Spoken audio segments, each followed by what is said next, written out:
Hello friends, welcome back to my channel. இது ஒரு evening vlog. So மார்க்கெட்டுக்கு போயிட்டு கொஞ்சம் காய் வாங்கணுமா இருந்துச்சு. காயெல்லாம் வாங்கிக்கின்னு அப்படியே வர வழியில் ஜீரகம் விற்றுந்தாங்க. அது 1/4 கேஜி 100 சொல்லிட்டு அதையும் வாங்கிக்கின்னு பட்டை லவங்கெல்லாம் வீட்டுக்கு தேவையானது வாங்கிக்கின்னு வந்தாச்சு.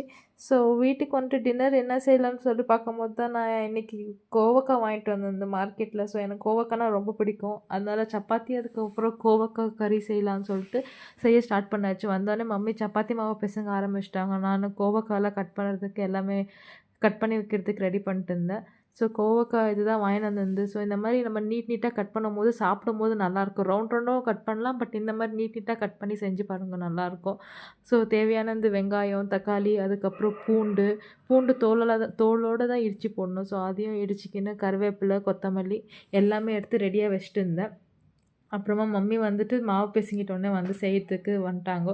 ஸோ கடாயில் கடலெண்ணெய் ஊற்றிக்கின்னு கடுகு, ஜீரகம் கொஞ்சம் போட்டுக்கின்னு அது பொரிஞ்ச பிறகு அது காஞ்ச மிளகா 2 காஞ்ச மிளகா கிள்ளி போடணும். அதுக்கப்புறம் உளுத்தம்பருப்பு, கடலப்பருப்பு இதெல்லாமே நல்லா ரோஸ்ட் ஆகிட்டோடனே கட் பண்ணி வச்ச வெங்காயம் அதையும் போட்டு வதக்கிட்டு அதுக்கப்புறம் கருவேப்பிலை அது போட்டு இது நல்லா வதங்கினோடனே இது கூட கட் பண்ணி வச்ச தக்காளியும் சேர்த்து நல்லா வதக்கிடலாம். ஸோ ரொம்ப ஸ்மாஷ் ஆகணும் வதக்கணும்னு இல்லை, பிகாஸ் காய் போட்டு நம்ம நல்லா வதக்க போகிறோம். அதனால காய் கூட சேர்ந்து வதங்கிடும். அதனால் இப்போ கொஞ்சம் வதங்கின உடனே நம்ம காயை ஆட் பண்ணிடலாம். ஸோ காயெல்லாம் ஆட் பண்ணிட்டோன்னே நல்லா இதை வதக்கணும். இது வேகிறதுக்கு கொஞ்சம் டைம் ஆகும். அதனால நம்ம ஃபஸ்ட்டு உப்பு போடாதே இதை நல்லா வதக்கிடலாம். ஸோ உப்பு போட்டோன்னா காய் வேகிறதுக்கு ரொம்ப லேட் ஆகும். அதனால இப்போ உப்பு போடாதே நல்லா காயை வதக்கிடலாம். அந்த எண்ணெயிலே இது நல்லா வதங்கணும். ஸோ கொஞ்ச நேரம் மூடி வச்சிடலாம். ஒரு 5 மினிட்ஸ் மூடி வச்சுட்டு மறுபடியும் திறந்துட்டு மறுபடியும் வதக்கி மூடி வச்சு இந்த மாதிரி கலர் சேஞ்ச் ஆகும். கலர் சேஞ்ச் ஆகிட்டோன்னே இப்போ இதுக்கு தேவையான மசாலாலாம் நம்ம ஆட் பண்ணிக்கலாம். இப்போ இதில் கொஞ்சோண்டு நம்ம மஞ்சாத்தூள் போட்டுக்கலாம். அதுக்கப்புறம் வீட்டில் அரைச்ச மிளகாய்த்தூள், இதுதான் இதுக்கு மசாலா. அதுக்கப்புறம் காரம், நம்ம பச்சை மிளகாலாம் சேர்க்க மாட்டோம்.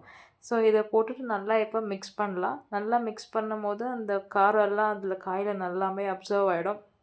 அதுக்கப்புறம் கொஞ்சோண்டு நம்ம தண்ணி ஊற்றி காய் வேக வச்சுக்கலாம். ஆல்ரெடி காய் வதங்கிடுச்சு. ஸோ கொஞ்சோண்டு தண்ணி ஊற்றி நம்ம வேக வைக்கும் போது மிளகாத்தூளோட பச்சை வாசனை எல்லாம் போயிடும். ஸோ இதை கொஞ்சம் மூடி போட்டு வேக வச்சிடலாம் 2 மினிட்ஸு. இது ஆகிறதுக்குள்ளே இங்கே சைட் பை சைட் சப்பாத்தியும் ரெடி ஆகிடுச்சு. ஸோ இதுக்கு சப்பாத்தி ரொம்ப சூப்பராக இருக்கும். அதனால சப்பாத்தியும் செஞ்சாச்சு. செஞ்சோடனே இப்போ இந்த சைடு ஓப்பன் பண்ணி பார்த்தா இது நல்லா பாருங்கள், நல்லா ட்ரை ஆகிடுச்சு. இப்போ இது மேலே நம்ம ஃபினிஷிங் டச்சிங்க கொஞ்சோண்டு பெப்பர் போடலாம். பெப்பர், அதுக்கப்புறம் கொத்தமல்லி இதை போட்டு நம்ம இருக்கும்போது ஒரு நான்வெஜ் டச் கிடைக்கும் நம்மளுக்கு. ஸோ இப்போ கோவக்காய் ரெடி ஆயிடுச்சு. இப்போ எங்கள் வீட்டில் டின்னர் வந்துட்டு சப்பாத்தியும் கோவக்காவும். ஸோ இப்போது சப்பாத்தி 2 வச்சுட்டு அப்புறமா நான் கோவக்காய் என்னோடய பிளேட்டில் வச்சுக்க நான் சாப்பிட போகிறேன். கண்டிப்பாக நீங்கள்